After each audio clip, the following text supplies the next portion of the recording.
దేవుని పరిశుద్ధ గ్రంథంలోంచి మత్తయి సువార్త 28వ అధ్యాయం 28వ అధ్యాయంలో 18వ వచనం 16వ వచనం నుంచి మనం చదువుకుందాం. మత్తయి సువార్త 28వ అధ్యాయం 16వ వచనం నుంచి 11 మంది శిష్యులు యేసు తమకు నిర్ణయించిన గలిలయలోని కొండకు వెళ్ళిరి. వారు ఆయనను చూచి ఆయనకు మొక్కిరి, కానీ కొందరు సందేహించిరి. అయితే యేసు వారి యొద్దకు వచ్చి, పరలోకమందును భూమి మీదను నాకు సర్వాధికారం ఇవ్వబడి ఉన్నది. కాబట్టి మీరు వెళ్లి సమస్త జనులను శిష్యులనుగా చేయుడి. తండ్రి యొక్కయు కుమారుని యొక్కయు పరిశుద్ధాత్మ యొక్కయు నామములోనికి వారికి బాప్తిస్మమిచ్చుచు, నేను మీకు ఏ సంగతులను ఆజ్ఞాపించుతునో వాటినన్నిటినీ గైకొనవలెనని వారికి బోధించు. ఇదిగో, నేను యుగ సమాప్తి వరకు సదాకాలం మీతో కూడా ఉన్నానని వారితో చెప్పాను. ప్రేమైనటువంటి దేవుని బిడ్డలారా, మనం చదువుకున్న ఈ వాక్యం దాదాపు బైబిల్తో ఒక కనీస పరిచయం ఉన్న ప్రతి ఒక్కరికి కూడా తెలుసు. అయితే ఈ వాక్య భాగంను ది లాస్ట్ కమిషన్ అంటారు, చివరి ఆదేశం అంటారు. హల్లెలూయా, గట్టిగా చెప్పండి హల్లెలూయా. పరలోకమందును భూమి మీదను నాకు సర్వాధికారం ఇవ్వబడి ఉన్నది. కాబట్టి అన్నాడు ఇక్కడ.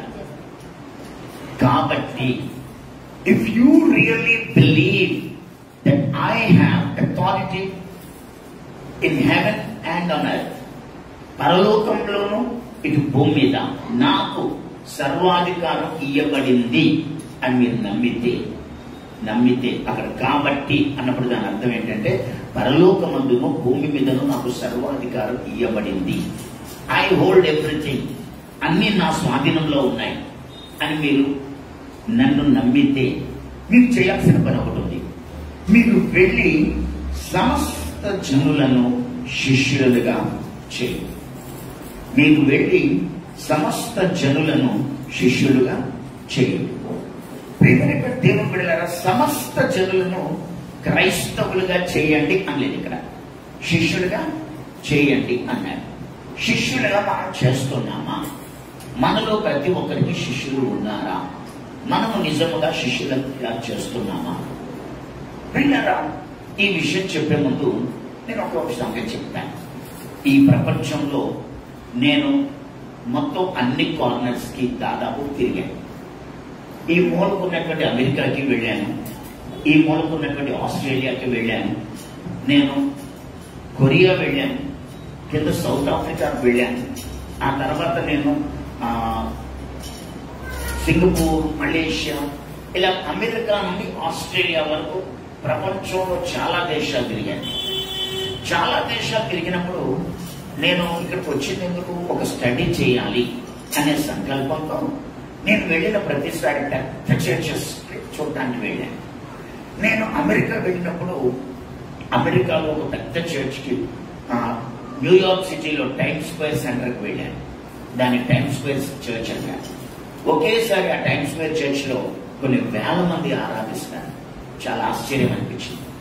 అక్కడి నుంచి నేను మళ్ళీ వాషింగ్టన్ డీసీకి వెళ్ళాను. అక్కడ ఒక పెద్ద చర్చ్ చూశాను. ఆ తర్వాత మేము రిచ్మండ్కి వెళ్ళాను. అక్కడ ఒక చర్చ్ చూశాను. వేల మంది ఒకేసారి 5,000 మంది 10,000 మంది ఆరాధిస్తారు అక్కడ. నేను ఆస్ట్రేలియా వెళ్ళినప్పుడు హిల్ సాంగ్ చర్చ్కి వెళ్ళాను. ఒకేసారి 15,000 మంది ఆరాధిస్తారు. కొరియా దేశానికి వెళ్ళినప్పుడు పాల్ యాంగిచో చర్చ్కి వెళ్ళాను. అక్కడైతే ఒకేసారి 80,000 మంది ఆరాధిస్తారు. సాయంత్రం లోపు 11 ఆరాధనలు జరుగుతాయి, అంటే 9 లక్షల మంది ఆరాధిస్తారు. నేను సింగపూర్ వెళ్ళాను. సింగపూర్ వెళ్ళినప్పుడు జోసెఫ్ ప్రిన్స్ చర్చ్కి వెళ్ళాను. అక్కడ ఒకేసారి 25,000 మంది ఆరాధిస్తారు. సాయంత్రం లోపు 4 ఆరాధనలు జరుగుతాయి, అంటే 1,00,000 మంది ఆరాధిస్తారు. నేను సౌత్ ఆఫ్రికా వెళ్ళినప్పుడు క్రిస్ ఒయోకిలో చర్చ్కి వెళ్ళాను. అక్కడ అంతే కొన్ని వేల మంది ఆరాధిస్తున్నారు. ఒకసారి నేను ఒక 200 మందిని తీసుకుని ఢిల్లీకి వెళ్ళాను. అక్కడ అడిపోయే అనేటువంటి ఒక దైవజనుని ప్రసంగాలు వినిపించడానికి తీసుకెళ్ళాను. ఈ అడిపోయే గారు ఏకంగా 1 కిలోమీటర్ పొడుగుండే చర్చి కట్టడానికి మేము పూనుకున్నాం అని ఆ రోజు ప్రకటించారు. 1,00,000 మంది అంటే కిలోమీటర్ పొడుగుండే చర్చ అంటే అసలు ఎన్ని లక్షల మంది ఒకేసారి కూర్చుంటారా అనిపించింది. అయితే ప్రేమైనటువంటి దేవుని బిడ్డలారా, ప్రపంచవ్యాప్తంగా సంఘాలు ఎలా ఉన్నాయంటే ఒకేసారి లక్షల మంది, వేల మంది ఆరాధిస్తున్నారు. మనమైతే 10 మంది, 20 మంది, 100 మంది, 200 మంది, 500 మంది, 1000 మంది, గట్టిగా ఉంటే ఏదో ఒక 4-5 వేల మంది కంటే ఎక్కువగా లేము. మన భారతదేశంలో 145 కోట్ల జనాభా. ఈ 145 కోట్ల జనాభాతో పోలిస్తే మనకున్నటువంటి ఈ వేల మంది కూడుతున్నటువంటి పెద్ద సంఘాలు కానివ్వండి, గట్టిగా అంటే పెద్ద సంఘాలు ఎన్నో ఉంటాయి, వేళ్ల మీద లెక్క పెట్టగలిగినన్ని 10ల సంఖ్యలో ఉంటాయి. మిగతా అన్ని 20, 10, 100, 300, 500 ఉంటాయి. సరే, ఇంతకీ పిల్లరా, నేను ఆ సంఘాలు చూసినప్పుడు నాకు అక్కడ ఏమర్థమైందంటే ఆ సంఘాలు ఎందుకు ఇలా ఎదుగుతున్నాయి, ఏంటి సీక్రెట్ అనేది నేను స్టడీ చేశాను. నేను నా చిన్నతనంలో 7వ తరగతి చదువుతున్న దినాల్లో పాల్ యాంగిచో గారి పుస్తకం ఒకటి, ది 4th డైమెన్షన్ అని నేను ఇంగ్లీష్లో చదివాను. తర్వాత శాప్ వచ్చిన తర్వాత 4వ కోణం అని ఆ పుస్తకం తెలుగులో వస్తే దాన్ని మళ్ళీ నేను చదవడం జరిగింది. అయితే ప్రియులారా, ఈ 4th డైమెన్షన్ అనే పుస్తకంలో పాల్ యాంగిచో గారు ఏమని రాశారంటే, అప్పటికి ఆ పుస్తకం రాసే టైంకి అతని సంఘం 7 లక్షల మంది అని రాశారు. 7 లక్షల మంది సంఘం అవ్వడానికి సీక్రెట్ ఏంటి అంటే, ఆయన కేర్ సెల్స్, చిన్న చిన్న సెల్ గ్రూప్లు, ఇంటింట సెల్ గ్రూప్లు, సియోల్ పట్టణం అంతా కూడా సెల్ గ్రూప్లు ఉన్నాయి మాకు అని చెప్పారు. నేను బయట దేశాలకు వెళ్ళినప్పుడు, కొరియా వెళ్ళినా, సింగపూర్ వెళ్ళినా, సౌత్ ఆఫ్రికా వెళ్ళినా, లేకపోతే అమెరికా వెళ్ళినా, నేను ఆస్ట్రేలియా వెళ్ళినా, వాళ్ళు వేల సంఖ్యలో ఉండడానికి కారణం ఇదే అని నేను చూశాను. నేను చూసి వచ్చి దాన్ని ఎలా అనేది నేర్చుకోకుండా అమలులో పెట్టాను, కానీ నాకు అంతగా ప్రయోజనం కనపడలేదు. దానివల్ల కొంత నష్టమే కలిగింది. అయితే ప్రియమైనటువంటి దేవుని బిడ్డలారా, ఈ అంశాన్ని గురించి నేను తప్పకుండా స్టడీ చేయాలి అని నేను అనుకున్నాను. అనుకుంటూ ఉండగా నేను చరిత్రలో ఒక సంగతి విన్నాను. పాల్ యాంగిచో గారు గొప్ప మనిషి, లేకపోతే బెన్నీ హిన్ గారు గొప్ప దైవజనుడు, లేకపోతే రైనార్డ్ బాంకే గారు గొప్ప దైవజనుడు, ఇలా చాలా మంది గురించి మనం గొప్పగా చెప్పుకుంటాం. మరి వాళ్ళ తరం వెళ్ళిపోయింది. ఈ 2000 తర్వాత ఏదైనా గొప్పగా చెప్పుకునే అంశం ఉందా అని నేను పరిశీలన చేశాను. నేను పరిశీలన చేసినప్పుడు ఆ పరిశీలనలో నాకు ఒక సంగతి బయటపడింది. అదేంటంటే, తైవాన్ దేశంలో ఇంగ్ కాయ్ అని, గ్రేస్ కాయ్ అని 2 భార్యాభర్తలు ఉన్నారు. వీళ్ళు బాప్టిస్ట్ పాస్టర్ గారు, బాప్టిస్ట్ సంఘానికి చెందిన పాస్టర్ గారు అయ్యుండి వీళ్ళిద్దరికీ కూడా ఒక మిషనరీలుగా దేవుడు సేవ చేయాలని ఇంగ్ కాయ్ మరియు గ్రేస్ కాయ్ ఇద్దరు సమర్పించుకున్నారు. వెంటనే వాళ్ళని ఆసియా ఖండంలో సంఘాలు స్థాపించాలి, మీరు సువార్త చేయాలని వాళ్ళకి పంపించారు. పంపిస్తే వాళ్ళు సంవత్సరానికి 40 మందిని మార్చగలిగారు. సంవత్సరం అంతా కష్టపడితే 40 మందిని మార్చారు. అలా 3 ఏళ్ళు కష్టపడితే గట్టిగా 200 మందిని మార్చారు. ఇలా మార్చిన తర్వాత వాళ్ళని 3 ఏళ్ళు అయిపోయింది, మిమ్మల్ని ట్రాన్స్ఫర్ చేస్తాం, ఎందుకంటే మీరు పెద్దగా ఏమి ఇక్కడ సాధించలేదు కాబట్టి ఏమన్నా మళ్ళీ ఇంకో కొత్త ప్లేస్ లో ట్రై చేయండి అంటే, వీళ్ళు అనుకున్నారు 3 ఏళ్ళు కష్టపడ్డాం, మళ్ళీ కొత్త ప్లేస్కి వెళ్తే మళ్ళీ మొదలుకు వచ్చేస్తుంది, ఎలా ఏంటి అని ఆలోచించి, లేదు స్వార్థంతో మనం ఉండకూడదు, ఖచ్చితంగా మనము దేవుడి కొరకు కష్టపడడానికి సమర్పించుకున్నాం కాబట్టి మళ్ళీ ట్రై చేద్దామని చెప్పి వాళ్ళు ట్రాన్స్ఫర్కి ఒప్పుకున్నారు. ఒప్పుకున్నప్పుడు వాళ్ళని ముందు సింగపూర్కి పంపించి అక్కడ ఒక ట్రైనింగ్ లో పెట్టారు.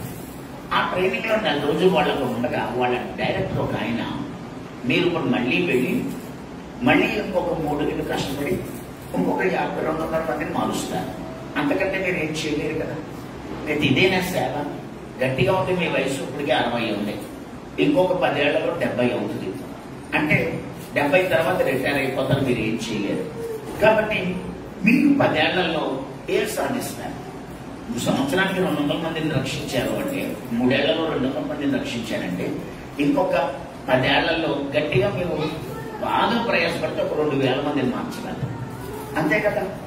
మీరు ఏం సాధించారు, 3 చర్చిలు కట్టారు, 200 మందిని మార్చగలిగారు. గట్టిగా ఉంటే ఇప్పుడు 3 సంవత్సరాలలో 3 చర్చిలు కట్టారు కాబట్టి 10 ఏళ్లలో 10 చర్చిలు కడతారు. గట్టిగా ఉంటే 1500 నుంచి 200 మందికి మార్చగలరు. అంతకంటే ఏం చేయలేరు. సో ఏదైనా ఒక ప్రాజెక్ట్ తయారు చేయండి, మీరు ఏదైనా ఒక టార్గెట్ పెట్టుకోండి అని వాళ్ళకి సీరియస్ గా వాళ్ళ డైరెక్టర్ చెప్పారండి. చెబితే ఇంగ్ కాయ్ మరియు గ్రేస్ కాయ్ వాళ్ళిద్దరికి ఏడుపు వచ్చేసింది. నిజమే కదా, ఇంకో 10 ఏళ్లలో గట్టిగా మనం ఏమీ సాధించలేకపోతున్నాం, 10 ఏళ్లలో మనం ఏం చేయలేకపోతున్నాం. ఎలా ఇక మన జీవితం ఏ క్షణాన్ని అయిపోద్దో ఏంటో. మన జీవితంలో ఇంత కలిపి మనం ఒక 1000 కంటే ఎక్కువ మందిని మార్చలేమా? మనం 2000 కంటే ఎక్కువ మందిని ప్రభావితం చేయలేమా? అంతకంటే ఎక్కువ సువార్త చెప్పలేమా? యేసు ప్రభు దినాల్లో ఆయన భోజనం పెట్టినప్పుడు ప్రతిసారి పురుషులు 5000 అని అన్నాడు. పురుషులే 5000 ఉంటే స్త్రీలో 10,000 ఉంటుంటారు. పిల్లలు ఇంకొక 5,000 వేసుకున్న దగ్గర 20 నుంచి 25,000 మంది ఎలా వెంబడించారు? యేసయ్యని 25,000 ఎలాగ వెంబడించారు అని దీని గురించి ఆలోచించారు. నిజం చెప్పాలి అంటే ప్రియులారా, యేసు ప్రభు ఆయన 3 సంవత్సరాలలో మొదటి సంవత్సరం 12 మంది శిష్యులు తయారు చేశాడు. హల్లెలూయా చెప్పండి, హల్లెలూయా. రెండో సంవత్సరం 70 మంది శిష్యులు పంపించాడు. అండ్ రెండో సంవత్సరం 70 మందిని తయారు చేసి ఇద్దరిద్దరుగా వాళ్ళు పంపించారు. మూడో సంవత్సరం ఎంతమందిని తయారు చేశాడో మనకు తెలియదు, కానీ కొంతమంది అంటారు దగ్గర మూడో సంవత్సరం 120 మందిని శిష్యులను ఆయన చేసి ఉంటాడు అని. సరే, ఏం జరిగింది అంటే ఆ 120 ప్లస్ 70 ఎంత అయింది? 120 ప్లస్ 70 ఎంతమంది అయింది? 190 ప్లస్ 12 మంది శిష్యులు వేసుకుంటే దగ్గర మహా అంటే 200 మందిని శిష్యులు తయారు చేశారు. ఈ 200 మంది శిష్యులు తయారు చేసినప్పుడు ఇందులో చాలా మంది వెనక్కి వెళ్ళిపోయారు. వెళ్ళిపోయి మళ్ళీ యేసుని వెంబడించారు. అందరూ సక్సెస్ఫుల్ అవ్వలే. యోహాను సువార్త చూడండి ఒకసారి 6వ అధ్యాయంలో, యోహాను 6:66. అప్పటి నుండి ఆయన శిష్యులలో అనేకులు వెనుక తీసి మరి ఎన్నడూను శిష్యులే. అండ్ వీళ్ళు ఎవరండి? క్రైస్తవులు కాదు, వీళ్ళు ఎవరంటే శిష్యులే. శిష్యులలో అక్కడ ఏమని పదం వాడారంటే అప్పటి నుండి ఆయన శిష్యులలో కొందరు అనలేదు. కొందరు అనలేదు, ఏమన్నాడు? అనేకులు వెనుక తీసి మరి ఎన్నడూను ఆయనను వెంబడించలేదు. సో దీన్ని బట్టి ఈ 200 మందిలో దగ్గర 80 మంది వెనక్కి వెళ్ళిపోయారు అని కొంతమంది చరిత్రకారులు రాశారు. ఒక 80 మంది వెళ్ళిపోయినా సరిగ్గా యేసు ప్రభు ఆరోహణమై వెళ్ళిపోయే ముందు ఆయన ఒక 3 విషయాలు చెప్పాడు. ఏంటా 3 విషయాలు అంటే, 1, మీరు వెళ్ళి సమస్త జనులను శిష్యులుగా చేయండి. హల్లెలూయా. శిష్యులుగా చేయడానికి 2ది, మీరు ఏం చేయాలంటే పరిశుద్ధాత్మ శక్తితో నింపబడాలి. నింపబడిన తర్వాత 3వది సువార్తను ప్రకటించాలి. మనం లూకా సువార్త చూడండి, ఆఖరి అధ్యాయం. లూకా సువార్త ఆఖరి అధ్యాయంలో మనం 45వ వచనంలో చదువుతాం. ఏమనంటే 46వ వచనంలో, క్రీస్తు శ్రమపడి 3వ దినమున మృతులలో నుండి లేచిననియు యెరూషలేము మొదలుకొని సమస్త జనులలో ఆయన పేరట మారు మనస్సు పాప క్షమాపణ ప్రకటింపబడిననియు రాయబడినది. ఈ సంగతులకు మీరే సాక్షులు. కాబట్టి మారు మనస్సు మరియు పాప క్షమాపణ అనేటువంటి సువార్త ప్రకటించాలి. ఈ సువార్త ప్రకటించడానికి మీరే సాక్షులు అని చెప్పి 2 చెప్పాడు. ఇదిగో నా తండ్రి వాగ్దానం చేసిన మీ మీదికి పంపుచున్నాను, మీరు పైనుండి శక్తి పొందే వరకు పట్టణంలో నిలిచి ఉండండి అని వారితో చెప్పాడు. సో మొదట ఏం చెప్పాడు? మీరు నా పేరట మారు మనస్సు మరియు పాప క్షమాపణ ఉన్నది అని సువార్త ప్రకటించాలి, అందుకు మీరు సాక్షులు అన్నాడు. 2వది ఏమన్నాడు అంటే, మీరు పరిశుద్ధాత్మ శక్తితో నింపబడే వరకు పట్టణంలో వేచి ఉండండి అన్నాడు. 3వది ఏమన్నాడు అంటే, మనం ఇందాక చదువుకున్నాం, ఏమనంటే సమస్త జనులను శిష్యులుగా చేయండి అన్నాడు. సో అప్పుడు వాళ్ళకి 2 పనులు అప్పగించాడు. ఈ 2 పనులు చేయడానికి ముందు మీరు పైనుండి శక్తి పొందాలి అన్నాడు. అన్నట్టుగానే యేసు ఆరోహణమై వెళ్ళిపోగానే వాళ్ళు ఏం చేశారంటే వాళ్ళు 10 రోజులు మేడగదిలో కనిపెట్టారు. యేసు ఆరోహణమై వెళ్ళిపోయిన దినము మొదలుకొని పెంతెకోస్తు పండుగ రోజు వరకు 120 మంది మేడగదిలో కనిపెట్టారు. హల్లెలూయా. మేడగదిలో కనిపెట్టినప్పుడు నిజముగానే దేవుడు వాగ్దానం చేసిన పరిశుద్ధాత్మ వాళ్ళ మీదికి వచ్చింది. ఆయన ముందే చెప్పాడు, అపోస్తల కార్యాలు 1:8 అయినను పరిశుద్ధాత్మ మీ మీదికి వచ్చినప్పుడు మీరు శక్తి నొందుదురు గనుక మీరు యెరూషలేములోను యూదయలోను సమరయలోను భూమి దిగంతముల వరకు నాకు సాక్షులుగా ఉంటారు అని ముందే చెప్పాడు. చెప్పినట్టే వాళ్ళ మీదకి పరిశుద్ధాత్మ రాగానే వాళ్ళు ఇప్పుడు 2 పనులు చేశారు. ఒకటి, ఆయనను గురించి సాక్షులుగా ఉండుట, అందుకు సువార్త ప్రకటించుట. రెండవది, ప్రియమైనటువంటి దేవుని బిడ్డలారా, వాళ్ళు శిష్యులను తయారు చేయుట. ఈ 2 పనుల మీద వీళ్ళు బయలుదేరారు. అయితే ఈ పనుల మీద బయలుదేరి ఏం జరిగింది అంటే మొదటి ప్రసంగానికి 3000 మంది బాప్తిజం పొందారు. ఆ తర్వాత 4వ అధ్యాయంలో మనం 4వ వచనంలో అపోస్తుల కార్యాలు 4వ అధ్యాయం 4వ వచనంలో ఏమని చదువుతామంటే, చదువుతారు 4వ అధ్యాయం 4వ వచనంలో అక్కడ ఇలా రాస్తుంది, ఏమని? వాక్యము వినిన వారిలో అనేకులు నమ్మిరి, వారిలో పురుషుల సంఖ్య పురుషుల సంఖ్య ఇంచుమించు 5,000 ఆయన. యేసు ప్రభు 2 రొట్టెలు 2 చేపలు 5 రొట్టెలు పంచినప్పుడు కూడా ఇంచుమించు భోజనం చేసిన వారు ఎవరంటే 5,000 మంది పురుషులు రాశారు. సో స్త్రీలను లెక్కించలేదు అక్కడ. ఇక్కడ కూడా 5,000 పురుషులు అని రాశారు. సో 4వ అధ్యాయంలో వీళ్ళు 5,000 మంది పురుషులు ఉన్నారంటే సంఘం ఒక 25,000 మంది ఉంటుంటారు 4వ అధ్యాయంలో. 8వ అధ్యాయం వచ్చేసరికి వీళ్ళ సంఘం ఇంకా బలపడింది. నేను అనుకుంటాను 8వ అధ్యాయం వచ్చేసరికి బహుశా ఈ 25,000 సంఘం ఒక 50,000 అయి ఉంటారేమో అని. కానీ 8వ అధ్యాయంలో 1వ వచనంలో ఏం జరిగిందంటే యెరూషలేములో గొప్ప హింస కలిగింది. చూడండి ఒకసారి. ఆ కాలమందు యెరూషలేములో సంఘమునకు గొప్ప హింస కలిగినందున అపోస్తలులు తప్ప అందరూ యూదయ సమరయ దేశముల యందంతటా చెదిరిపోయారు. అందరూ మొత్తం ఇంచుమించు వీళ్ళు 25,000 లేకపోతే 50,000 మనకు తెలియదు. కానీ అపోస్తలులు తప్ప అందరూ చెదిరిపోయారు అని రాశారు. వీళ్ళరా ఎలా జరిగింది అంటే వీళ్ళు చెదిరిపోయినప్పుడు అయ్యయ్యో దేవుణ్ణి నమ్ముకున్నాక మనకి ఎన్ని కష్టాలు వచ్చాయి, దేవుణ్ణి నమ్ముకున్నాక మనకి ఎన్ని సమస్యలు వచ్చాయి అని చెప్పేసి వీళ్ళు అనుకోలేదు. దేవుడిని నమ్ముకున్నా నమ్ముకోకపోయినా లోకంలో మనిషి అన్న ప్రతి ఒక్కరికి కూడా శ్రమలు కష్టాలు వస్తాయి. అంటే దేవుడిని నమ్ముకోవడానికి ఏ కష్టాలు లేవా? దేవుడిని నమ్ముకోవడానికి ఏ బాధలు లేవా? అయితే మనం ఎందుకు దేవుడిని నమ్ముకున్నాం? కష్టాలు పోతాయని నమ్ముకోలే, బాధలు పోతాయని నమ్ముకోలే. దేవుడిని ఎందుకు నమ్ముకున్నామంటే నిత్య జీవం ఇస్తాడని. హల్లెలూయా. ఆయన మనకి పాప క్షమాపణ ఇచ్చి మారు మనసు పొందినప్పుడు పాప క్షమాపణ కలుగజేసి మనకి పరలోకం ఇస్తాడని, నిత్య జీవం ఇస్తాడని నమ్ముకున్నాం.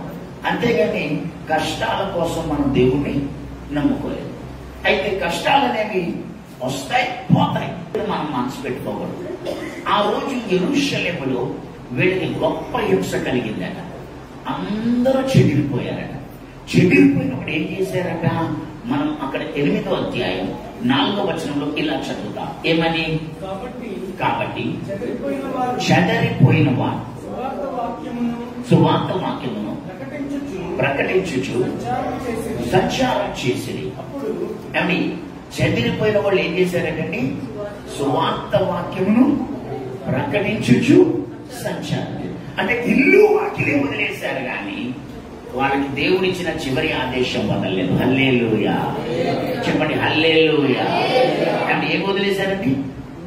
ఇల్లు వాకిలు వదిలేశారు. కాబట్టి మనం ఇల్లు వాకిలు వదిలేయాల్సి వస్తే ఎలా కదా? ఇల్లు వాకిలు వదిలేసి అసలు బతికేదే ఎందుకు? ఒక ఇల్లు సంపాదించుకోవాలని, ఒక వాక్యం సంపాదించుకోవాలని, మన పిల్లల కోసం ఏదో ఒకటి తయారు చేయాలని మనం అనుకుంటాం. ఇది లోకం పద్ధతి. కానీ విశ్వాసులు ఏం చేశారంటే చెదిరిపోయారు. చెదిరిపోయినప్పుడు వాళ్ళు ఇల్లు వాకిలు వదిలేశారు, కానీ దేవుడిచ్చిన చివరి ఆదేశాన్ని మాత్రం మానలేదు. ఎందుకంటే అక్కడ వాళ్ళందరూ శిష్యులు. మనం పదే పదే ఈ అపోస్తుల కార్యాల్లో 10వ అధ్యాయం వరకు ఏమని చదువుతామంటే శిష్యుల సంఖ్య విస్తరించెను, తమిదా ఒక శిష్యురాలు ఉండెను, లేకపోతే శిష్యులని నమ్మక, లేక శిష్యులు చేర్చుకుని శిష్యులు శిష్యులు శిష్యులు శిష్యులు అనే పేరు మనం పెట్టాం. ఇప్పుడు వాళ్ళు నిజమైన శిష్యులు కాబట్టి వాళ్ళు ఏం చేశారంటే ఇల్లు వాకులైనా వదిలేశారు, కానీ వాళ్ళ చివరి ఆదేశాన్ని వదలలేదు. ఇంతకీ ఏంటా చివరి ఆదేశం? మీరు వెళ్ళి సమస్త జనులను శిష్యులుగా చేయండి, సువార్తను ప్రకటించండి అనేటువంటిది వాళ్ళు. అయితే నేను మీకు ఇందాక ఇంగ్ కాయ్, గ్రేస్ కాయ్ అని ఇద్దరి గురించి మొదలు పెట్టాను, కానీ వాళ్ళ గురించి నేను పూర్తి చేయలేను. నేను పూర్తి చేయకుండా ఈ వాక్యాలన్నీ చెప్పి నేను మీకు ఏం గుర్తు చేస్తున్నానంటే పిల్లరా, ఒక పక్షిరాజు అండి తన గూడు కడుతుంది ఎత్తైన స్థలంలో. గూడు కట్టిన తర్వాత ఆ గూడులో తన పిల్లలు నేను కొంతకాలం పెంచుతుంది. సరిగ్గా మహా అంటే 40 రోజులు పెంచుతుందండి. 40 రోజుల వరకు అవి ఏదో మాంసం ముద్దల్లా ఉంటాయి ఆ పక్షిరాజు అని. 40 రోజులు అంటే దగ్గర దగ్గర నెల 15 రోజులు పెంచుతుందండి. పెంచిన తర్వాత దగ్గర దగ్గర 2వ నెల వచ్చేసరికి వానికి ఏకలు రావడం మొదలు పెడతాయి. ఏకలు రావడం మొదలుపెట్టి ఆ 2వ నెల పూర్తయిపోతుందనే టైంకి ఏకలు రావడం మొదలు పెడతాయి. చివరికి 3వ నెల పూర్తి అయ్యేసరికి అంటే 90 రోజులు అయ్యేసరికి అది కంప్లీట్ గా పక్షులుగా తయారైపోతాయి. 3 నెలలకు పక్షులుగా తయారైనప్పుడు ఈ పక్షిరాజు ఏం చేస్తుందంటే అది గూడును అదే చెదరగొట్టేస్తుంది. ఎక్కడో ఎత్తైన కొండ మీద, కొండ ప్లేటు మీద, చెట్టు యొక్క అంచుల మీద ఉన్నటువంటి ఆ గూడు పీకేస్తుంది. ఎప్పుడైతే ఆ గూడు పీకేస్తుందో ఆ గూడు పీకేసేప్పుడు ఆ చిన్న పక్షులకి కంగారు వచ్చేస్తుంది. ఇదేంటి మా మమ్మీ ఈ గూడు చెదరగొట్టేస్తుంది, ఈ గూడు చెదరగొట్టేస్తుంది అని కంగారు అయిపోతుంది. చివరికి ఆ గూడు చెదిరిపోయినప్పుడు ఆ పక్షులు పడిపోతుంటాయి. అవి పడిపోతా ఉంటే పడిపోయేటప్పుడు కొట్టుకుంటుంటే ఇంకా కొద్ది నిమిషాల్లో భూమి మీద పడిపోతాయి, లేక రాయి మీద తగిలి చచ్చిపోతాయి అనుకునేటువంటి లాస్ట్ మినిట్ లో అది పైకి రెండు ఎగురుకుంటూ వచ్చి దాని 2 రెక్కల మధ్యలో టక్కన అందుకోగానే అమ్మ బాబోయ్ సత్యాన్రా బాబు అనుకున్నాను, కానీ మా మమ్మీ వచ్చి లాస్ట్ మినిట్ లో భలే కాపాడింది మమ్మల్ని. అమ్మయ్యా అమ్మయ్యా అమ్మయ్యా అని ఊపిరి పీల్చుకుంటా ఉంటాయి. ఈ ఊపిరి పీల్చుకుంటా ఉంటే ఈ పక్షి మెల్లిగా చక్కగా ఎగురుకుంటూ మళ్ళీ పైకి వెళ్ళిపోతాయి. వీటికి తెలియదు, కానీ అంత పైకి పడ్డాయి. అంత పైకి వెళ్ళాక అక్కడ మళ్ళీ తెరపడుతుందని. తెరపడగానే మళ్ళీ కింద పడిపోతుంటాయి. బాబు ఇదెక్కడ మమ్మీరా బాబు, ఇదెక్కడ మమ్మీరా బాబు, మమ్మల్ని ఇలా కింద పడేస్తుందని చెప్పేసి మరి కిటకిట కొట్టుకుంటా ఉంటాయి. ఎక్కడికైనా ట్రై చేస్తుంటాయి, వాటికి రావట్లేదు. ఇక లాస్ట్ మినిట్ లో మళ్ళీ భూమికి తగిలిపోద్ది, లేక ఏ బండకో తగులుకొని అవి ముక్కలైపోతాయి, లేకపోతే పగిలిపోతాయి, చచ్చిపోతాయి అనుకునే మినిట్ లో మళ్ళీ రివ్వను వచ్చి టక్కని మళ్ళీ ఎత్తుకుని మళ్ళీ తీసుకెళ్ళాలి. ఇలాగ పొద్దు నుంచి సాయంత్రం దాకా పైకి తీసుకెళ్ళడం పడేయను, పైకి తీసుకెళ్ళడం పడేయను, పైకి తీసుకెళ్ళడం పడేయను. ఎందుకంటే మళ్ళీ గూడు లేదు. వాటిని పెట్టడానికి వెళ్ళి చెప్పండి, గూడు లేదు, గూడు చెదిరిపోయింది. అలా చేసి సాయంత్రంలోపు వాటి పిల్లలకి ఎగరడం నేర్పించేస్తుంది. హల్లెలూయా చెప్పండి, ఏం నేర్పించేస్తుంది? ఎగరడం నేర్పించేస్తుంది. ఇక ఆ రాత్రి అది ఎగరడం వచ్చాయి కాబట్టి అవే ఎగురుకుంటూ వెళ్ళి ఏ కొండ కోనల్లోనో లేకపోతే బండ సందుల్లోనో ఏ చెట్టు మీద రాత్రికి అలా ఉంటాయి. ఇక మెల్లిమెల్లిగా వాటి ఎగరటం వచ్చింది కాబట్టి హ్యాపీగా అది ఎగరటం స్టార్ట్ చేస్తాయి. ఈ మాటలు వింటున్న పిల్లరా, పరిశుద్ధాత్ముడు కూడా శ్రమ అనేటువంటిది తొలి సంఘానికి కలుగజేసి తన గూడు చెదరగొట్టాడు. తన గూడు చెదరగొట్టడం వల్ల ఆ శిష్యులు వాళ్ళు లోకమంతటా చెదిరిపోయి సువార్తను ప్రకటించారు. హల్లెలూయా చెప్పండి, ఏం ప్రకటించారు? సువార్త ప్రకటించారు. ఇప్పుడు ఏం జరుగుతుంది అన్న విషయానికి వస్తే 12 మంది శిష్యులతో ఆయన చెప్పింది ఏంటంటే మీరు వెళ్ళి సమస్త జనులను శిష్యులుగా చేయండి అన్నాడు. హల్లెలూయా. చెప్పండి, ఏం చేయమన్నాడండి? ఇప్పుడు ఈ 12 మందికి ఎవరెవరి బాధ్యత ఉందో తెలుసా? 200 మందిలో 80 మంది మరి ఎన్నడూ ఆయనను వెంబడించలేదు, వెనుక తీసిరి అని చెప్పారు. అంటే మిగిలిపోయినటువంటి 110 మంది ఉన్నారు. ఈ 12 మందికి ఎవరి బాధ్యత ఉంది అంటే 112 మంది, లేకపోతే 110 మందో 120 మంది బాధ్యత ఉంది. మనకు తెలుసు మేడగదిలో ఎంతమంది అంటే 120 మంది. అంటే 200లో 80 మంది చెదిరిపోయినా, మొదటి బ్యాచ్లో 70, రెండో బ్యాచ్లో ఇంచుమించు 120, వాళ్ళల్లో వీళ్ళలో ఒక 80 మంది చెదిరిపోయినా మిగిలిన 120 మందిని మీరు సమకూర్చారు. సమకూర్చి 10 రోజులు ప్రార్థనలు పెట్టి వాళ్ళకి ట్రైనింగ్ ఇచ్చారు. ఈ 12 మందిలో 11 మంది మిగిలారండి. ఈ 11 మంది మిగిలిన 110 మందితో కలుపుకుని 120 మందితో కూర్చున్నప్పుడు ఈ 11 మంది ఏమనుకుంటే ఇది మన బాధ్యత, మీరు వెళ్ళి సమస్త జనులను ఏం చేయమన్నాడు? శిష్యులుగా చేయమన్నాడు. అని ఈ 12 మంది కూడా, లేకపోతే ఆ 11 మంది శిష్యులు మిగిలిన 120 మందిని ఎక్విప్ చేశారు, ప్రోత్సహించారు, వాళ్ళని బలపరిచారు. మనం వెనక తీయకూడదు, మనం నిలబడాలి, మన మీదకి పరిశుద్ధాత్మ శక్తి వస్తాయి. వచ్చిన తర్వాత నేను మీ 120 మందిని లేకపోతే 110 మందిని మేము బలపరుస్తున్నాం కాబట్టి పరిశుద్ధాత్మ వచ్చాక 120 మంది ఏమవ్వాలంటే శిష్యులను తయారు చేయాలి అని చెప్పి వాళ్ళని ఎక్విప్ చేశారు. ఎక్విప్ చేసినప్పుడు ఆ 120 మంది కాస్త 3,000, 3,000 కాస్త 5,000, 5,000 కాస్త 25,000, 25,000 కాస్త 50,000, 50,000 కాస్త భూతికంతముల వరకు వ్యాపించేశారు. హల్లెలూయా. చెప్పండి, హల్లెలూయా. కానీ ఎక్కడో తేడా జరిగింది. ఎక్కడ తేడా జరిగింది అంటే క్రీస్తు శకం 350లో సంఘానికి హింస ఆగిపోగానే, సంఘానికి శ్రమలు ఆగిపోగానే, సంఘానికి కంఫర్ట్ జోన్ రాగానే ఆ కంఫర్ట్ జోన్ లో సువార్త కూడా ఆగిపోయిందండి. సువార్త ఆగిపోయి ఎవరైనా బాప్తిస్తుంది, రాజు ఒక ఆయన కాన్స్టంటైన్ అనే చక్రవర్తి, ఆయన దేవుడిని నమ్ముకోవడం, ఇక ఎవరిని హింసించదని ఆజ్ఞాపించడం, అంతేకాకుండా ఎవరెవరు ఏమేమి పోగొట్టుకున్నారో అవన్నీ తిరిగి వాళ్ళకి సమకూడేలా చూడటం, అంతేకాక ఎవరైనా దేవుడిని నమ్ముకుంటే బాప్తిసం తీసుకుంటే వాళ్ళకి ఒక బంగారము నాణ్యం, కొన్ని వెండి నాణ్యాలు, ఒక తెల్లటి వస్త్రం గిఫ్ట్ గా ఇవ్వడం. అప్పుడు జనాలు మారు మనసు పొంది బాప్తిసం పొందడానికి రాలే, బంగారం కోసం వస్త్రం కోసం గిఫ్ట్లు ఇస్తున్నాడు, వాళ్ళు బాప్తిసం పొందడం మొదలుపెట్టారు. ఇలా సంఘ చరిత్ర తలకిందులైపోయింది. అయితే ఇంగ్ కాయ్ అనే వ్యక్తి ఏం చేశాడో ఒక మాట చెప్తాను, ఇప్పుడు వినండి. చేతులైతే ఒకసారి హల్లెలూయా, హల్లెలూయా, హల్లెలూయా. ఇంగ్ కాయ్ అనే వ్యక్తి, ఆయన భార్య గ్రేస్, ఇద్దరూ కలిసి ఆ 30 రోజుల ట్రైనింగ్ లో రాత్రింపగళ్ళు ఏడవడం మొదలుపెట్టాడు.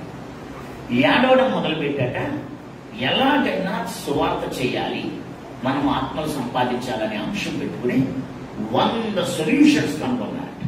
చెప్పండి, ఇది 100 సొల్యూషన్స్ కనుగొన్న తర్వాత వాళ్ళకి దేవుడు వాళ్ళ ఉపవాస ప్రార్థనలకి జవాబిస్తూ, మీరు ఎన్ని సొల్యూషన్స్ ఉన్నా అన్నిటికంటే ముఖ్యమైన సొల్యూషన్ ఏంటంటే ఇదిగో నేను చెప్పిన చివరి ఆదేశం, మీరు పరిశుద్ధాత్మ శక్తి పొందిన తర్వాత ఒకటి మారు మనస్సు మరియు పాపక్షమాపణ అనే సువార్త ప్రకటించండి, 2 శిష్యులను చేయండి. ఇదే కదా నేను చెప్పాను, మీరు రెండే చేయండి. పరిశుద్ధాత్మ శక్తి పొందండి, మారు మనస్సు పాపక్షమాపణ క్రీస్తు నామంలో దొరుకుతుందని సువార్త ప్రకటించండి, 3వది శిష్యులు చేయండి. ఇది ఎంతకంటే ఇంకా సొల్యూషన్ ఏముంది అని చెప్పి వీళ్ళగా దేవుడు మాట్లాడాడు. దేవుడు మాట్లాడినప్పుడు వీళ్ళు ఒక నిర్ణయం తీసుకున్నారు.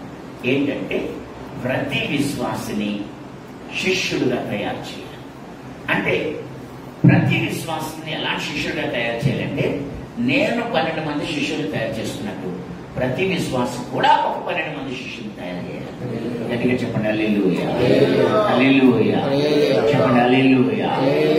ఇంతకీ T40 అనే ప్రోగ్రామ్ అర్థం ఏంటంటే ట్రైనింగ్ ఫార్ ట్రైనింగ్స్. అంటే నేను శిష్యులు చేయాలి, వాళ్ళు వెళ్ళి శిష్యులు చేయాలి, వాళ్ళు మళ్ళీ వాళ్ళ శిష్యులు చేయాలి, వాళ్ళు వెళ్ళి శిష్యులు చేయాలి అనే ప్రోగ్రాం పెట్టుకున్నారు. పెట్టుకుని యేసయ్య చెప్పిన చివరి ఆదేశాన్ని అమల్లో పెట్టితే ఏం జరిగిందో తెలుసా అండి? ఇతడు సంవత్సరం 3 ఏళ్లలో 200 మందిని మాత్రమే మార్చిన ఇతను 3 ఏళ్లలో 200 మాత్రమే మార్చిన ఇతను ఎప్పుడైతే ఈ ప్రోగ్రాం స్టార్ట్ చేశాడో ఏం జరిగిందంటే 10 సంవత్సరములలో 150,000 సంఘాలు కట్టాడండి. గట్టిగా ఒకసారి చెప్పకూడదు, దేవుడు అండి. ఎంతమంది ఎన్ని సంఘాలు కట్టాడండి? 150,000 మంది శిష్యులు తయారు చేయలే, 150,000 సంఘాలు కట్టాడు. గిన్నీస్ బుక్ వరల్డ్ రికార్డ్ చూసి ఇది ఒక మూమెంట్. ఈ ప్రపంచంలో Charles Finney, George Whitefield, D L Moody, Reinhard Bonnke, లేకపోతే కెనెత్ హేగిన్స్, ఇలా గొప్ప గొప్ప దైవజనులు వచ్చారు. కానీ 2000 నుండి 2010 అండ్ 2000 నుండి 2010 ఓన్లీ 10 years లో ఇది గిన్నీస్ బుక్ వరల్డ్ రికార్డ్. ఇలాంటిది ఎవరూ చేయలేదని వెంటనే గిన్నీస్ బుక్ వరల్డ్ రికార్డ్ ఇచ్చారు. ఈయన 150,000 సంఘాలు కట్టి 20 లక్షల మందికి బాప్తిస్మాలు ఇచ్చారు. హల్లెలూయా. చెప్పండి, ఎంతమందికి? ఇది నిజమా కాదా అని చెప్పి మీరు తెలుసుకోవాలనుకుంటే మీరు క్రోమ్లోకి వెళ్ళి లేదా గూగుల్ సెర్చ్లోకి వెళ్ళి ఇంగ్ కాయ్ అని కొట్టండి. YING ఇంగ్ KAI కాయ్. ఇంగ్ కాయ్ అని మీరు ఇంటికి వెళ్ళిపోయాక ఇంగ్ కాయ్ అని చెప్పి క్రోమ్లోకి వెళ్ళి చూడండి. మీరు నేను చెప్పింది అబద్ధమో నిజమో మీకు తెలుసుకోండి. ఇంగికాయ్ అని కొట్టగానే అతనికి గిన్నీస్ బుక్ వరల్డ్ రికార్డ్ ఎందుకు వచ్చిందో, అతడు 150,000 మందిని మార్చలేదు, ఏకంగా 150,000 సంఘాలు కట్టాడు. నాకు పూర్తిగా తెలియనప్పుడు నేను అనుకున్నాను, స్టడీ చేయకుండా ఆయన ఒక 50,000 సంఘాలు కట్టుంటాడు, అందుకే ఆయనకి గిన్నీస్ బుక్ వరల్డ్ రికార్డ్ ఇచ్చారు అనుకున్నాను. కానీ నేను స్వయంగా స్టడీ చేసిన తర్వాత నాకు అర్థమైంది ఏంటంటే అతడు సాధించాడు. అప్పుడప్పుడు ఇంతకీ ఇది ఎలా జరిగింది అన్న విషయానికి స్టడీ చేస్తే ఆయన 2 కథలు చెప్పాడు. ఒకటి నీ కథ అయినా చెప్పు, 2 దేవుడి కథ అయినా చెప్పు. ఆయన అక్కడ నేర్పింది ఏంటండి? నీ కథ అయినా చెప్పు. అంతే చెప్పండి. ఏంటి? గట్టిగా చెప్పండి. ఏంటది? నీ కథ అంటే సాక్ష్యం. హల్లెలూయా. నీ కథ అంటే సాక్ష్యం. రెండోది దేవుడి కథ అంటే సువార్త. Very simple. నీ కథ అయినా చెప్పు, దేవుడి కథ అయినా చెప్పు అని తను ఒక 12 మందికి ట్రైనింగ్ ఇచ్చాడు. ఈ 12 మంది ఇమ్మీడియట్ గా మరో 12 మందికి, వాళ్ళు మరో ఒక 30 మందితో, కనీసం 30 మందికి నీ కథ దేవుడి కథ 2 చెప్పు. వాళ్లలో మళ్ళీ ప్రతి ఒక్కరు నీ కథ దేవుడి కథ చెప్పేవాళ్ళగా తయారు చేయాలి. ఎప్పుడైతే ఇతను ఈ 2 ముక్కలతోటి నీ కథ అయినా చెప్పు, దేవుడి కథ అయినా చెప్పు అని చెప్పి ప్రారంభించాడు. నీ కథ ఎలా చెప్పాలి అని మళ్ళీ దాని మీద ఒక ట్రైనింగ్ అండి. నీ కథ ఎలా చెప్పాలంటే సాక్ష్యం 1 నిమిషంలో చెప్పాలండి. ఎలా చెప్పాలండి? సాక్ష్యం ఎలా చెప్పాలి? 1 minute లో చెప్పాలండి. ఈ రోజుల్లో జనాలంటే పెద్ద పెద్ద ప్రసంగాలు ఎట్లే, వీడియోలు యూట్యూబ్ వీడియోలోకి వెళ్ళి పెద్ద పెద్ద సంగతులు ఎట్లే, షార్ట్ లో ఈ మట్టుకు మీరు 1 నిమిషం సాక్ష్యం నేర్చుకోవాలి. అఫ్ కోర్స్ నా దగ్గర 1 నిమిషం సాక్ష్యం అనేది ఇది ఒక బుక్. ఇందులో నా మట్టుకు నేను రాసుకున్నాను. ఏం రాసుకున్నానంటే 1 నిమిషం సాక్ష్యంలో 5 పాయింట్లు ఉపయోగించుకున్నాను. ఏంటి 5 పాయింట్లు అంటే, ఒకటి ఇలా 5 పెట్టి అనుమతి అన్నాడు.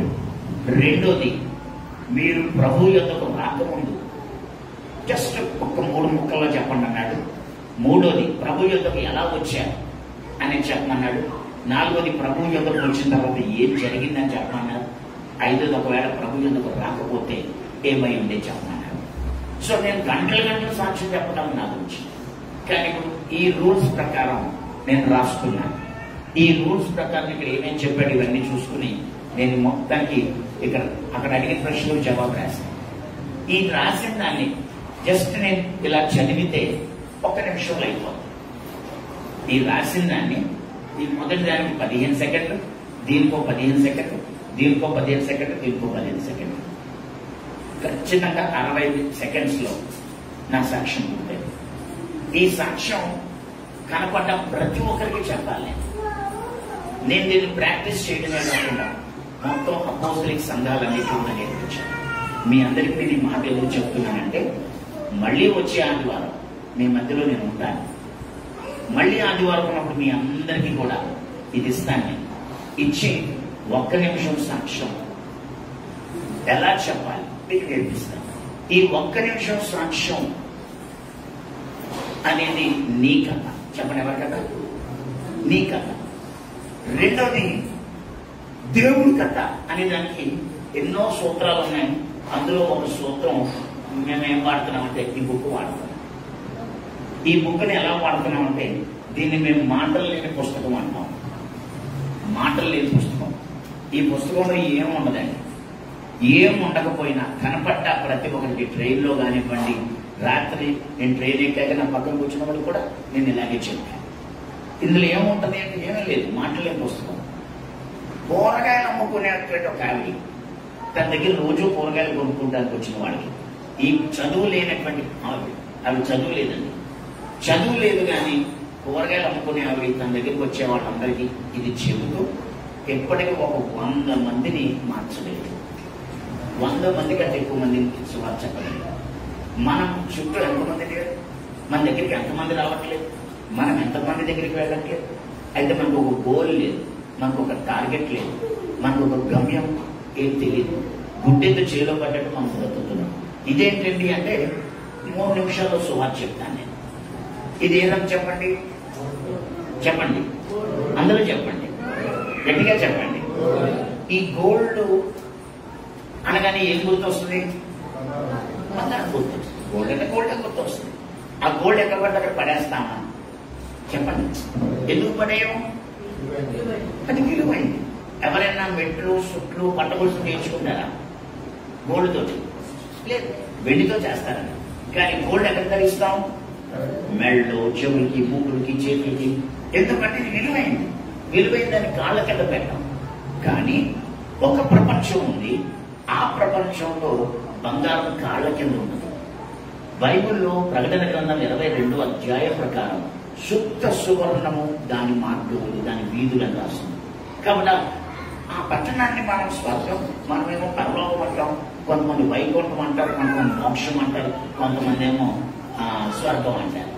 ఇప్పుడు ఆ స్వర్గంలో బంగారం ఎక్కడ ఉంటుందంటే మన కాళ్ళ కింద ఉంటుంది. ఎందుకంటే రోడ్లే బంగారం. అక్కడ వజ్రాలు, వైడూర్యాలు, ముత్యాలతో ఆ యొక్క భవనాలు కట్టబడ్డాయి. సో అలాంటి బంగారపు రోడ్లు కలిగిన ఈ ప్రపంచంలోకి ఎవరు పడితే వాళ్ళు వెళ్ళగలరా? వెళ్ళలేరు. అక్కడికి మనం వెళ్లకుండా ఎవరికైనా అక్కడికే వెళ్ళాలని ఉంది, ఎవరికైనా అక్కడికే వెళ్ళాలని ఉంది. కానీ వెళ్లకుండా అడ్డుపడేది ఏంటంటే ఇది. చెప్పండి, ఇదేంటి? ఎవరైనా చెప్పేగా ఇది పాపానికి సాదృశ్యం. ఇదే కలర్ అండి, ఇది బ్లాక్ కలర్, ఇది చీకటికి గుర్తు, పాపానికి గుర్తు, కల్మషానికి గుర్తు. ఇది ఉండడం వలన ప్రియులరా మనం ఇక్కడికి వెళ్ళలేకపోతున్నాం. మరి దీన్ని ఎలా పోగొట్టుకోవాలి? దీన్ని పోగొట్టుకోవాలి అంటే ఎవరైనా దీన్ని పోగొట్టుకోవాలంటే ఏం చేస్తే పోతుంది అంటే, మన పూర్వీకులు ఏం చెప్పారంటే పుణ్యస్నానాలు చేయాలి, దాన ధర్మాలు చేయాలి అని ఎన్నో మంచి పనులు చేయమన్నారు. కానీ వాటి వల్ల పోదు. కానీ మన పూర్వీకులు ఇంకో మాట కూడా చెప్పారు. ఏమని చెప్పారంటే, సర్వ పాప పరిహారాలు రక్త ప్రోక్షణ మహస్యకం తద్రక్తం పుణ్యదాన బలియాదం. అంటే రక్తం చిందించకుండా పాపక్షమాపణ లేదు అని చెప్పారు. దానికోసమే మన పూర్వీకులు బలులు అర్పించారు. వాళ్ళు ఇవాళకి కూడా కోటి బలివ్వడం, మేకను, గొర్రెను పోయడం. ఎందుకు బలులు ఇస్తున్నాం? రక్తం కోసమే. కానీ నోరు లేని మూగజీవుల రక్తం వల్ల మన పాపం పోదు.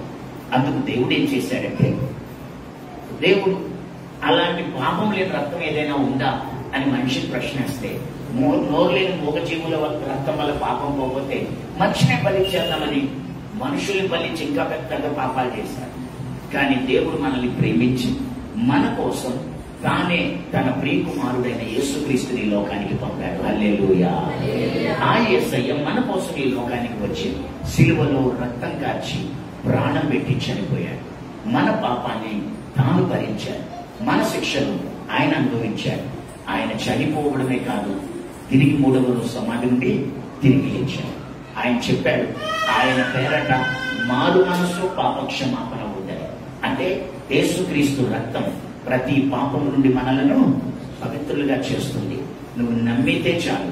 నువ్వు నమ్మి, అయ్యా నా పాపాలు క్షమించు, నీ రక్తంతో నా హృదయం కడుగు అని అడిగితే చాలు, వెంటనే నీ హృదయం తెల్లగా శుద్ధమైన హిమములా మారిపోతుంది. హల్లెలూయా, హల్లెలూయా. నీకు పరలోకం కావాలంటే నీ హృదయం ఇలా ఉండాలి. అయితే నీ హృదయం ఇలా ఉండాలి అంటే నువ్వు యేసు రక్తంలో కడగబడాలి. ఇప్పుడు నీ హృదయం ఇలా మారితే సరిపోదు. నువ్వు తిరిగి జన్మించావు. జన్మించిన తర్వాత ఎదగాలి. ఇదే రంగండి. గ్రీన్ దేనికి సాదృశ్యం? ఎదుగుదలకు సాదృశ్యం. కాబట్టి ఎదుగుదలకు ఏమేమి కావాలి అంటే గాలి కావాలి, 2 ఆహారం కావాలి, 3 ఇల్లు కావాలి, 4 కుటుంబం కావాలి, నేను చూసుకునేవాళ్ళు కావాలి. గాలి అంటే ప్రార్థన, ఆహారం అంటే పాలు కావచ్చు, ఆహారం కావచ్చు, వాక్యం. కాబట్టి నీకు ప్రార్థన కావాలి, 2 వాక్యం కావాలి, 3 ఇల్లు అంటే మందిరం, కుటుంబం అంటే సహవాసం. నిన్ను నిన్ను ఎత్తుకునేవాడు, పెంచేవాడు, పెద్ద చేసేవాడు కుటుంబం కావాలి. అది సహనం. ఈ 4 ఎవరికి ఉంటాయో వాళ్ళు మాత్రమే ఎదిగి ఫలించి పరలోకం వెళ్ళాలి. గట్టిగా ఒకసారి చెప్పండి. ఇది దేవుని కథ. ఈ కథ చెప్పి చదువులేని కూరగాయలు అమ్ముకున్నాండి ఒక 100 మందిని మార్చగలిగిందంటే ఈరోజు నువ్వెందుకు మార్చలేవు? దీనికి చెబుతూ మాకు ఇంకా ఎన్నో పాఠాలు నేర్పారు. అవన్నీ నేను మీకు చెప్పడానికి కాదు. కానీ ఒక ఫ్రాన్ కార్డ్ అని ఒకటి మాకు ఇచ్చారు. ఆ కార్డు భవిష్యత్తులో లేనట్టుంది. ఆ తర్వాత జీవ గ్రంథం అని ఒకటి ఇచ్చారు. ఇందులో మేము ఎవరెవరికి సువార్త చెప్పాలో వాళ్ళందరి పేర్లు రాసుకుని టార్గెట్ పెట్టుకోమన్నారు. ఒక కార్డు ఇచ్చి ఆ కార్డు మీద 30 పేర్లు రాసుకుని టార్గెట్, ఆ 30 పేర్లు టార్గెటింగ్ పెట్టుకుని వాళ్ళ కోసం ఎలా ప్రార్థన చేయాలో అందులో చెప్పి ఎన్ని సూత్రాలు చెప్పి ఇవన్నీ మీరు చేస్తే మీరు నెల వచ్చేసరికి మీరు యేసయ్యకు 5 రొట్టెలు 2 చేపలైనాయి కదా. హల్లెలూయా. 5 రొట్టెలు అంటే 5 రక్షించడం, 2 చేపలు అంటే ఇద్దరిని శిష్యులు తయారు చేయడం. దీన్నే హెచ్కేల్ గ్రంథంలో నెలకు ఆ చెట్లు ఫలిస్తాయి. అది సంవత్సరానికి 12 కాపులు కాస్తుంది. ఇదే మాట కొత్త నిబంధనలు ప్రకటనలో ఆ చెట్లు నెలకు ఫలిస్తాయి. ఫలించని ప్రతి చెట్టు, చెప్పండి, ఫలించని ప్రతి చెట్టు నరికివేయబడి. అది మన పరిస్థితి. ఇలాగే ఉండిపోయి మనం పరలోకం చేద్దాం. ఫలించని చెట్టులా ఉండిపోయి మనం పరలోకం చేరగలం. ఒకవేళ నువ్వు నెలకు ఫలించాలంటే నువ్వెందుకు కొన్ని టార్గెట్స్ పెట్టుకోకూడదు? నువ్వెందుకు కొన్ని సూత్రాలు పెట్టుకోకూడదు? నువ్వెందుకు కొన్ని గోల్స్ ని రీచ్ అవ్వడానికి పనిచేయకూడదు? కాబట్టి పిల్లరా, కేవలం ఒక ముసలి దంపతులు ఇంగికాయ గ్రేస్కాయ అనే వాళ్ళే 10 సంవత్సరాలలో 20 లక్షల మందికి బాప్తిస్మం ఇవ్వగలిగితే, 1,50,000 సంఘాలు కట్టగలిగితే మనం ఎందుకు సాధించలేము అని నాకు అనిపించింది.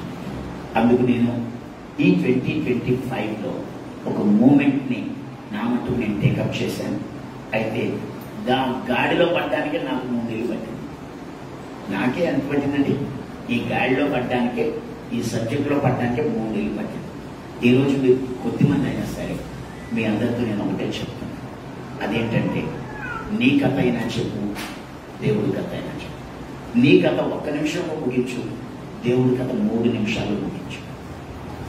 నువ్వు ఎవరికి నీ కథ చెప్పాలనుకున్నావో, ఎవరికి దేవుడి కథ చెప్పాలనుకున్నావో వాళ్ళ ఎంతకు నువ్వు వెళ్ళాలి. గో అన్నాడు. మీరు వెళ్ళి సమస్త జనులను శిష్యులుగా చేయండి. సో ఈ నెలలో నువ్వు ఎంతమంది శిష్యుల్ని తయారు చేయగలవు? నువ్వు యేసయ్యకి ఈ నెలలో 2 రొట్టెలు 2 చేపలు 5 రొట్టెలు ఇవ్వగలవా? బైబిల్లోనండి అన్ని సంఘటనలు 4 సువార్తలు లేవు, కానీ ఈ ఒక్క సంగతి 4 సువార్తల్లో కొన్ని మాత్రమే ఉన్నాయి. 4 సువార్తలు, కొన్ని 1 సువార్తలో ఉన్నాయి, కొన్ని 2లో ఉన్నాయి, కొన్ని 3లో ఉన్నాయి. కానీ 4 సువార్తలలో ఉన్న ఒక సంగతి ఏంటంటే 2 చేపలు 5 రొట్టెల కథ. హల్లెలూయా చెప్పండి, హల్లెలూయా హల్లెలూయా. నీవు ఒక 30 పేర్లు రాసుకుని నెలంతా ప్రార్థిస్తూ వాడి దగ్గరికి వెళ్ళి నీ కథ దేవుడి కథ ఈ 2 చెప్తే 30లో నెల పూర్తయ్యేసరికి కనీసం నువ్వు వేసే కొరకు 5 రొట్టెలు 2 చేపలు సంపాదించగలవు. ఆయన ఏమన్నాడు తెలుసా? మీకు తెలియని వేరొక ఆహారం నాకు ఉంది అన్నాడు. సమరయ స్త్రీ దగ్గరికి వచ్చి బోధకుడా భోంచేయుగా అంటే వేరొక ఆహారం ఉంది అన్నాడు. ఏంటంటే పొలాల వైపు చూడండి, మీ కనులెత్తి అవి ఇప్పుడే తెల్లవారి కోతకు వచ్చాయన్నాడు. ఇంకా ఏమన్నాడు తెలుసా? ఇదిగో మీ హృదయం అనే తలుపు దగ్గర నిలబడి తట్టుచున్నాను. ఎవడైనా నా స్వరం విని తలుపు తీస్తే లోపలికి వచ్చి అతనితో నేను నాతో అతను కలిసి భోజనం చేస్తాను. నీ హృదయంలోకి వచ్చి వేసే భోజనం చేస్తాడంట. నీ దగ్గర 2 రొట్టెలు 2 చేపలు 5 రొట్టెలు ఉన్నాయా? నెలకు ఒక్కసారైనా నువ్వు ఏసైకి ఒక 2 చేపలు 5 రొట్టెలు ఇవ్వగలవా? ఆలోచించు ఈరోజు. సో పిల్లరా, నీవు పరిశుద్ధాత్మతో నింపబడిన తర్వాత ఆగిపోవద్దు. నెక్స్ట్ నీ కథ చెప్పు, 2 దేవుడి కథ చెప్పు. నీ కథ చెప్పడాన్ని సాక్ష్యం అంటారు, దేవుడి కథ చెప్పడానికి సువార్త అంటారు. ఈ 2 చెబుతూ నువ్వు ఏం చేస్తావంటే ఆత్మలను రక్షించి వదిలేకు. వాళ్ళని చుట్టూ కూర్చోబెట్టుకోకు, వాళ్ళని పంపించు. పంపబడని ఎడల ఎవడు ప్రకటిస్తాడంటే. సో ఈ వాక్యం విన్న మనం, ప్రభువా ఈరోజు నాకు మాట్లాడావు, నేను నెల ఫలించాలి, నీ కొరకు నేను 5 రొట్టెలు 2 చేపలు ఇవ్వగలగాలి. నా మట్టుకు నేను కనీసం 30 పేర్లు రాసుకుని నెలంతా వాళ్ళ కొరకు ప్రార్థిస్తూ వాళ్ళకి నా కథ దేవుడి కథ చెప్పగలగాలి. చెప్పి వాళ్ళ పేరు జీవగతంలో ఉండేలా చేయాలి అని నీ ముందు నువ్వు తీర్మానం చేసుకో. నువ్వు ఈ వారం ప్రార్థన చేసుకో. దేవుడి చిత్తమైతే వచ్చే ఆదివారం మళ్ళీ నేను ఉంటాను. మళ్ళీ నేనుండి మిమ్మల్ని మళ్ళీ కొంచెం లోతుకు నడిపించి ఇవన్నీ కూడా మీకు నేర్పిస్తానని నేను విజ్ఞప్తిస్తున్నాను. ఈ వాక్యం మన హృదయంలో దేవుడు ఫలింపచేయను కాక. అందరూ లేచి నిలబడి విన్న వాక్యాన్ని బట్టి ఒక్కసారి దేవుడి సన్నిధిలో ప్రార్థన చేసుకుందాం. విన్న వాక్యాన్ని బట్టి ఒక్కసారి దేవుడి సన్నిధిలో ప్రార్థన చేసుకుందాం. ప్రతి ఒక్కరు కూడా 2 చేతులు అలా పైకెత్తి, 2 చేతులు అలా పైకెత్తి ఒక్క నిమిషం ప్రభా ఈ రోజున నాకు మాట్లాడు. నేను రక్షించబడినంత కాలం అయింది, కానీ నీకు ఒక్క రొట్టె కూడా పెట్టలేకపోయానయ్యా. హృదయం అనే తలుపు దగ్గర నిలబడి తడుతున్నావు, కానీ నీకు ఒక్క రొట్టెను కూడా పెట్టడానికి నా దగ్గర లేదు ప్రభా. ప్రభా నేను ఆత్మను సంపాదించలేకపోతున్నాను ప్రభా. గట్టిగా చేతుల పైకి ఒక్కసారి నాతో మాట్లాడినందుకు నీకు థ్యాంక్ యూ అని చెప్పండి. ఒకసారి గట్టిగానే చెప్పండి, హల్లెలూయా హల్లెలూయా హల్లెలూయా హల్లెలూయా హల్లెలూయా హల్లెలూయా. నువ్వు నాతో మాట్లాడినందుకు నీకు వందనాలు, నువ్వు నాతో మాట్లాడినందుకు వందనాలు తండ్రి, నువ్వు నాతో మాట్లాడినందుకు వందనాలు. కొంచెం గట్టిగానే ప్రార్థన చేయ. ప్రభా నువ్వు నాతో మాట్లాడినందుకు వందనాలు. నీవు సర్వలోకానికి వెళ్ళమంటున్నావు, సర్వ సృష్టికి సువార్త ప్రకటించమన్నావు, సమస్త జనులను నాకు శిష్యులుగా చేయమన్నావు. హల్లెలూయా హల్లెలూయా. చెప్పండి గట్టిగా, చెప్పండి గట్టిగా. ప్రభువా ప్రభువా ప్రభువా నిజమే, ఒక్క రొట్టెను కూడా నీకు పెట్టలేకపోతున్నానయ్యా. నా హృదయంలోకి నువ్వు వచ్చినప్పుడు నేను పస్తులు పెడుతున్నాను ప్రభువా. అయ్యా నా హృదయంలో నువ్వు ఉన్నావు, కానీ నిన్ను పస్తులు పెడుతున్నానయ్యా. అయ్యా నా హృదయంలో నీకు నాయన నా తండ్రి చిత్తము నెరవేర్చుటయే నాకు ఆహారం అన్నావు. నశించిన దానిని వెతికి రక్షించుటకు మనుష్య కుమారుడి లోకానికి వచ్చాడన్నావు.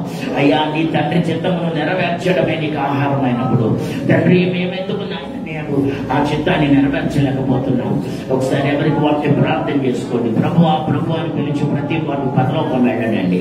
తండ్రి చిత్తం నెరవేర్చి వాడి పరలోకం పెడతాడు. ఒక్క చుక్కైన కన్నీరు కార్చగలవా? ఈ సమయంలో మీలో ఎవరైనా గట్టిగా ఒకసారి హల్లెలూయా, ఇంకొంచెం గట్టిగా హల్లెలూయా, మీ కంఠస్వరం వినబడనివ్వండి. గట్టిగానే ఏడబండి, గట్టిగానే పిలవండి, గట్టిగానే ఏడబండి. ఒక్క చుక్క కన్నీరైనా కార్చండి, ఒక్క చుక్క అయినా కన్నీరు కార్చండి. అయ్యా నేను శిష్యులను తయారు చేయాలి ప్రభువా. పుట్టుకతో ఎవరికి ఏది రాదయ్యా, నేర్చుకుంటే ఏదైనా వస్తుంది నాయన. హల్లెలూయా హల్లెలూయా హల్లెలూయా హల్లెలూయా హల్లెలూయా హల్లెలూయా హల్లెలూయా. అయ్యా అయ్యా అయ్యా అయ్యా నేను నేర్చుకోవాలి ప్రభువా. అయ్యా నేను నేర్చుకోవాలి, నా కథ చెప్పగలగాలి, నీ కథ చెప్పగలగాలి.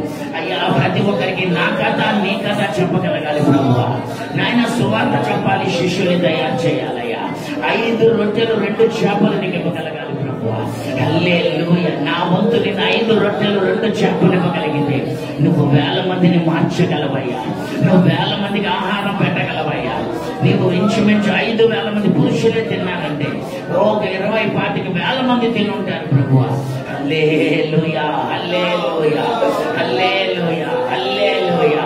అయ్యా నా తండ్రి 140 కోట్ల మంది ప్రజలలో 70 కోట్ల మంది కుంభమేళాకి వెళ్ళారయ్యా. 70 కోట్ల మంది నాయన మోక్షం కావాలని, పుణ్యం కావాలని, స్వర్గానికి వెళ్ళాలనే దీక్షతో నాయన, పాపం పోగొట్టుకోవాలనే సంకల్పంతో 70 కోట్ల మంది నాయన త్రివేణి సంగమానికి వెళ్ళి మునిగారయ్యా. అన్ని కోట్ల మందికి మోక్షానికి వెళ్ళాలని ఉంది, కానీ వాడికి దారి తెలియదు, చెప్పేవాళ్ళు ఎవరు లేరయ్యా. యేసయ్యా యేసయ్యా యేసయ్యా మమ్మల్ని క్షమించు, మమ్మల్ని క్షమించు నాయన. ఇదిగో వచ్చే ఆదివారానికి మేము ఎంతమందికి చెప్పగలం? వచ్చే ఆదివారం కల్లా ఎంతమందిని నాయన నీ శిష్యులుగా చేయగలం? నాయన కనీసం 2 నీ శిష్యులుగా మార్చగలమా? కనీసం 5 రక్షించగలమా? నెలలో ఒక 5 రొట్టెలతో 2 చేపలైనా నీకు ఇవ్వగలమా? తండ్రి మా ముందు ఒక నెల ఈ మార్చి వెళ్ళిపోతుంది నాయన. ఏప్రిల్ నెలలోనైనా మేము సాధించాలి, ఏప్రిల్ నెలలోనైనా మేము సాధించాలి. మీరు మాకు సహాయం చేయాలి. ఇదిగో మేము విలువలు మాత్రమే ఉండిపోకూడదు. ఈ ఏప్రిల్ నెలలోంచి మేము నాయన ఒక టార్గెట్ పెట్టుకొని ఒక దీక్షతో ముందుకు వెళ్ళడానికి మాకు సహాయం చేయాలి. మమ్మల్ని మీ చేతులకు అప్పగించండి. ఈ వాక్యం ప్రతి హృదయంలో ఫలింపచేయమని కోరుతూ యేసు పవిత్ర నామంలో అడుగుచున్నాం తండ్రి. గట్టిగా చెప్పండి.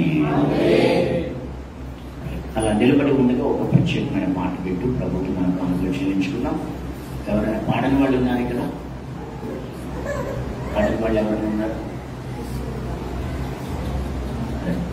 సమయంలో మన మధ్యలో కిషోర్ ముందుకు వచ్చి ఒక పాట పాడుతుండగా ప్రభుకి మనం కానుకలు చెల్లించుకున్నాం. లైన్లో ఉన్న వాళ్ళని దేవుడు దీవించును గాక. ఆమేన్.